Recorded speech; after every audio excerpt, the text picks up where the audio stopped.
In 2004-2005 government of India ने pension system को पूरी तरह से डिसकंटिन्यूड कर दिया।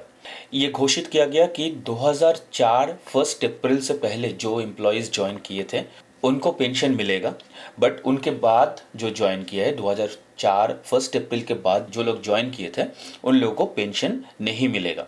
तब हमारे सरकार ने एक वॉलंटरी पेंशन स्कीम लॉन्च किया, यह है एनपीएस। एनपीएस क्या है, इसमें आप कैसे कंट्रीब्यूट कर सकते हो, क्या बेनिफिट्स है इसका, सब कुछ जानेंगे इस वीडियो में।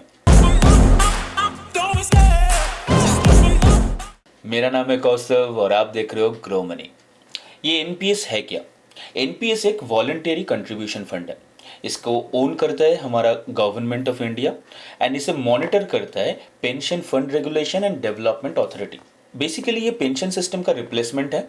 शुरू में इसे ओनली गवर्नमेंट एम्प्लॉयज़ के लिए बनाया गया था, लेकिन बाद में सरकार ने इसे हर एक सिटीजन्स के लिए अवेलेबल कर दिया। आप अगर चाहो तो इसमें इन्वेस्ट कर सकते हो। इसमें कोई मैंडेटरी नहीं है, लेकिन गवर्नमेंट एम्प्लॉयज़ के लिए ये मैंडेटरी स्कीम है। आपके साथ साथ आपके एनपीएस अकाउंट पे गवर्नमेंट ऑफ इंडिया भी कंट्रीब्यूट करता है अगर आप गवर्नमेंट एम्प्लॉय हो। अगर आप प्राइवेट सेक्टर में काम करते हो तो आपके कंपनी आपके जो एम्प्लॉयर है वो भी इसी तरह से सेम अमाउंट कंट्रीब्यूट कर सकता है आपके लिए। तो उसके लिए आपके एम्प्लॉयर्स के जो पॉलिसीज है वो देखना होगा। इससे पहले कि मैं एनपीएस के बेनिफिट्स एंड फीचर्स के बारे में बताऊं, चलिए जानते हैं इसमें किसको इन्वेस्ट करना चाहिए। The answer is anyone. NPS को बेसिकली आप दो तरह से देख सकते हो, एक रिटायरमेंट प्लान, दूसरा है टैक्स सेविंग प्लान। अगर आप ज़्यादा रिस्क लेने वाले इंसान नहीं हो, आपको स्टॉक्स या फिर इसके वोलेटिलिटी ये सब पसंद नहीं है, तो आप एनपीएस को एक अच्छा रिटायरमेंट प्लान की तरह देख सकते हो। आप थोड़ा थोड़ा करके हर महीने हर साल लमसम इन्वेस्टमेंट भी कर सकते हो एंड करके एक अच्छा खासा कॉर्पस आप at the end of your retirement बना सकते हो। तो रिटायरमेंट प्लानिंग के लिए एनपीएस एक बहुत अच्छा इंस्ट्रूमेंट है। अगर आप रिस्क लेना जानते हो, आपको stock market, mutual fund, trading ये सब पसंद है, तो आप एनपीएस को एक टैक्स सेविंग इंस्ट्रूमेंट की तरह देख सकते हो। तो ये रहा दो पर्सपेक्टिव एनपीएस को कैसे देखा जाता है। आपके ऊपर है आप कौन सा चूज करना चाहते हो, तो वो आप खुद डिसाइड करके उसी तरह से आप इन्वेस्टमेंट कीजिए। चलिए बात करते हैं एनपीएस के बेनिफिट्स एंड फीचर्स के बारे में। एनपीएस का पहला बेनिफिट हायर रिटर्न्स। जितने भी सारे टैक्स सेविंग इंस्ट्रूमेंट्स है उसमें से एनपीएस में सबसे ज़्यादा रिटर्न मिलता है, क्योंकि एनपीएस का एक पोर्शन इन्वेस्टेड रहता है इक्विटी में, और इक्विटी में लॉन्ग टर्म का जो रिटर्न होता है करीब 12 से 15% का रिटर्न मिल रहा है। तो this is bigger than any other tax saving instruments. दूसरा बेनिफिट टैक्स बेनिफिट है।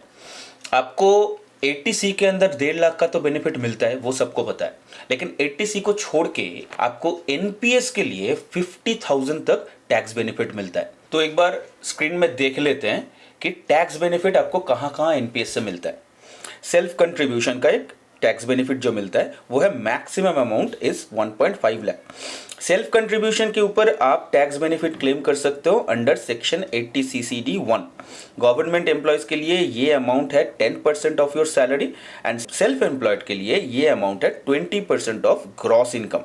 और अगर बात किया जाए एम्प्लॉयर्स कंट्रीब्यूशन की, तो government and non government employees अपने एम्प्लॉयर्स कंट्रीब्यूशन के ऊपर टैक्स बेनिफिट क्लेम कर सकते हैं अंडर सेक्शन 80 CCD2। ये जो एम्प्लॉयर्स कंट्रीब्यूशन है इसमें से जो मैक्सिमम अमाउंट आपके डिडक्शन के लिए हो सकता है वो है ये जो नीचे दिया हुआ 3 पॉइंट, इसमें से सबसे कम जो होगा वही actual NPS contribution by the employer, 10% of basic plus DA and gross total income. ये जो 3 पॉइंट्स हैं, ये 3 ऑप्शन में से जिसका वैल्यू सबसे कम होगा वही आपके डिडक्शन के लिए एलिजिबल होगा। Another one is additional self contribution. अगर आप 1.5 लाख कंप्लीट कर चुके हो एंड उसके बाद भी आपका एनपीएस का कंट्रीब्यूशन है, तो आप 80 CCD1B के अंदर 50,000 तक additional self contribution tax benefit ले सकते हो। एनपीएस का नेक्स्ट बेनिफिट जो है वो है रिस्क मैनेजमेंट। एनपीएस में जो पैसा इन्वेस्ट करते हो आप, उसको बहुत अच्छे तरह से उसका रिस्क मैनेजमेंट किया जाता है एंड उसको बहुत अच्छे तरह से डिफरेंट सेक्टर्स में इन्वेस्ट किया जाता है ताकि आपका पैसा ग्रो भी करे और सेफ भी रहे। कहाँ कहाँ इन्वेस्ट किया जाता है? 4 एसेट क्लासेस पे इन्वेस्ट किया जाता है, equity, corporate debt, government bonds and alternative investment funds. इनमें से सबसे वोलाटाइल है इक्विटी, जो सबको पता है कि इक्विटी बहुत ज़्यादा आप ऊपर नीचे होता है तो कभी गिरेगा कभी बढ़ेगा, लेकिन लॉन्ग टर्म में अगर लार्जर स्केल में आप देखोगे तो इक्विटी से सबसे ज़्यादा रिटर्न ही मिलता है। इक्विटी एसेट क्लास सबसे ज़्यादा वोलाटाइल है, तो इसीलिए इक्विटी कंट्रीब्यूशन के ऊपर, मतलब आपके टोटल कंट्रीब्यूशन का जो परसेंटेज जिसमें जो इक्विटी में जाता है उसके ऊपर एक कैपिंग है। ये वैरी करता है 50% टू 75% तक। गवर्नमेंट एम्प्लॉय के लिए 50% है। एट मैक्स आप अपना कंट्रीब्यूशन का 75% इसमें इक्विटी में इन्वेस्ट कर सकते हो। इसमें और भी रिस्क मैनेजमेंट किया गया है ताकि आपका उम्र जितना बढ़े उसके साथ साथ आपका पैसा भी सेफ रहे, ताकि at the end of your retirement आपको ज्यादा से ज्यादा कॉर्पस मिले एनपीएस से। और जैसे ही आप 50 इयर्स के हो जाएंगे तब से लेकर 60 इयर्स तक हर साल आपके इक्विटी एलोकेशन 2.5% करके रिड्यूस होता रहेगा, एंड वो 2.5% दूसरे एसेट क्लासेस में इन्वेस्टेड होता जाएगा। इसी तरह से एनपीएस के अंदर आपका जो रिस्क मैनेज, आपका पोर्टफोलियो का या फिर आपका एनपीएस अकाउंट का जो रिस्क मैनेजमेंट किया जाता है वो बहुत safe investment and growth investment को नजर रखते हुए किया जाता है, ताकि एट द सेम टाइम आपको दोनों का ही बेनिफिट मिले। नेक्स्ट बेनिफिट है टैक्स फ्री विथड्रॉल। आपका 60 इयर्स होने के बाद आप एनपीएस का कॉर्पस जब विथड्रॉ करेंगे तो आपको 60% of the total corpus lump sum withdraw करने के लिए मिलेगा, and 40% of the total amount आपको एक एन्युइटी प्लान में इन्वेस्ट करना होगा, जहां से आप एवरी मंथ एक पेंशन विथड्रॉ कर सकते हो। तो जो 60% आपको मिल रहा है एज अ लंप सम वो पहले टैक्सेबल हुआ करता था, लेकिन 2019-20 के फाइनेंशियल ईयर में वो घोषित किया गया कि ये अमाउंट कंप्लीटली टैक्स फ्री किया जाएगा। सब्सक्राइबर जब अपना पैसा विथड्रॉ करेगा वो 60% अमाउंट के ऊपर कोई भी टैक्स नहीं देना पड़ेगा। और एक बेनिफिट है अर्ली विथड्रॉल। आपको अगर कभी पैसे की ज़रूरत हो, आपकी बच्चे की शादी करवानी हो, हायर स्टडीज़ के लिए पैसा लगेगा, जो भी है आपको अगर ज़रूरत है तो आप अपने एनपीएस अकाउंट से थोड़ा थोड़ा पैसा विथड्रॉ कर सकते हो। वो कितना? वो आप 25% तक मैक्सिमम विथड्रॉ कर सकते हो, एंड वो भी 3 बार तक कर सकते हो मैक्सिमम, एंड उसमें भी एक कैपिंग है, आप हर 5 साल में एक बार विथड्रॉ कर सकते हो। और जो आखिरी बेनिफिट है वो है flexibility on fund option. NPS में जो आप पैसा इन्वेस्ट करते हो वो कोई ना कोई पेंशन फंड में इन्वेस्टेड होता है, वो आपके हाथ में है आप कौन सा पेंशन फंड यूज करना चाहते हो। जैसे कि मान लीजिए फॉर एग्जांपल एसबीआई का पेंशन फंड्स है, एचडीएफसी का पेंशन फंड्स है, एलआईसी का है, तो बहुत सारे पेंशन फंड्स है, तो आप अपने हिसाब से चूज कर सकते हो। तो आपने एनपीएस जब स्टार्ट किया तो कोई एक फंड चूज करके आपने स्टार्ट किया। नाउ गोइंग फॉरवर्ड आपको ऐसा लग रहा है कि वो फंड्स अच्छा परफॉर्मेंस नहीं दे रहा है, आपका पैसा ग्रो नहीं कर रहा है ठीक से, you have this option, you have this flexibility to change the fund at any point of time. तो आप उसे चेंज कर सकते हो। आपको जो फंड वो अच्छा लग रहा है कि ये परफॉर्मेंस दे रहा है अभी, आप उस फंड को चूज कर सकते हो, एंड आप जो रेशियो में उस फंड में इन्वेस्ट किए थे पहले वही सेम रेशियो में आप इस फंड में भी इन्वेस्ट कर सकते हो। नाउ अभी बात करते हैं how to open an NPS account. आप 2 तरह से एनपीएस अकाउंट ओपन कर सकते हैं, एक है आप ऑफलाइन ओपन कर सकते हो, एक है ऑनलाइन।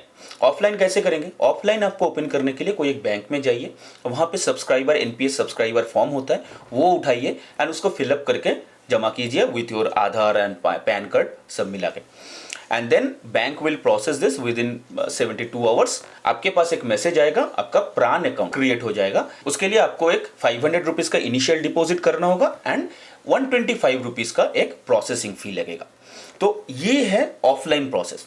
नाउ ऑनलाइन प्रोसेस में आप क्या करेंगे? आप एनपीएस के साइट में जाइए, enps.nsdl.com पे जाइए, वहां जाके आप नेशनल पेंशन सिस्टम पे क्लिक करें एंड उसके बाद रजिस्ट्रेशन पे क्लिक करना है। ये आपको सब्सक्राइबर फॉर्म पे लेके जाएगा। यहाँ पे आधार नंबर देके वेरीफाई करें, करने के बाद आपको 48 से 72 आवर्स के अंदर प्राण अकाउंट नंबर मिल जाएगा। और क्राइटेरिया क्या है एनपीएस अकाउंट खोलने का? बस आपको एक इंडियन सिटीजन होना है और 18 to 70 ईयर्स के अंदर होना है, दैट्स इट। आप एनपीएस अकाउंट खोल सकते हो। इसका इन्वेस्टमेंट का प्रोसेस क्या है? जैसे आप अकाउंट ओपन करने के लिए enps.nsdl.com पे गए थे, वहीं पे जाइए और क्लिक कीजिए नेशनल पेंशन सिस्टम पे। उसके बाद कंट्रीब्यूशन पे क्लिक कीजिए एंड अपना अमाउंट डालिए, कैप्चा एंटर कीजिए, ओटीपी वैलिडेट कीजिए, बस डन। बहुत ही सिंपल सा प्रोसेस है। ऑनलाइन घर बैठे आप एनपीएस में अपना इन्वेस्टमेंट स्टार्ट कर सकते हो। नाउ नॉमिनी आपको रखना ही होगा एनपीएस के लिए, क्योंकि मतलब ऐसा मैंडेटरी नहीं है,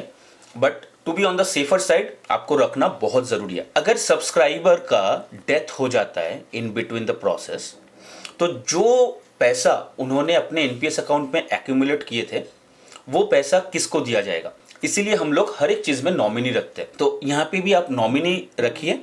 तो नॉमिनी रखने का फायदा क्या है? अगर सब्सक्राइबर का डेथ होता है, प्री मैच्योर डेथ होता है, तो जो पैसा एक्यूमुलेट हुआ था तब तक टिल दैट डे, नॉमिनी को सारा पैसा, पूरा 100% पैसा टैक्स फ्री मिल जाएगा। The nominee can withdraw that money, but at the time of withdrawal दो ऑप्शन दिए जाएंगे नॉमिनी को। एक, आप 100% पैसा विथड्रॉ कर सकते हो, उसके लिए आपको जो death certificate and legal documents जो है, मतलब सब्सक्राइबर का जो डेथ हुआ है उसका लीगल डॉक्यूमेंट सारे कुछ देना होगा, and you are the nominee, उसका भी डॉक्यूमेंट देना होगा। ये आप 100% पूरा उठा सकते हो, या फिर आप 60% उठाओ एंड 40% आप कोई एन्युटी प्लान खरीदो and rest of the life आप एक पेंशन विथड्रॉ करो मंथली। दोनों केसेस के लिए आपको legal documents, death certificate and nominee details का जो एक्चुअल प्रूफ है वो आपको सबमिट करना होगा। तो ये रहा एनपीएस का end to end details. NPS क्या है, कैसे आप इसमें कंट्रीब्यूट कर सकते हो, इसका बेनिफिट्स एंड फीचर्स क्या है, नॉमिनी डिटेल्स, विथड्रॉल प्रोसेस, सब कुछ आपको मैंने इस वीडियो में बता दिया। आई होप कि आपको वीडियो समझ में आया होगा, क्या प्रोसेस है एनपीएस के बारे में सारा डिटेल आपको समझ आया होगा। अगर नहीं आया तो प्लीज कमेंट्स में पूछिए, I will try to answer all of your queries. अगर वीडियो को अच्छा लगा है तो प्लीज लाइक कीजिए एंड चैनल पे नए हो तो जरूर सब्सक्राइब कीजिए। मिलते हैं नेक्स्ट वीडियो में। Goodbye, take care.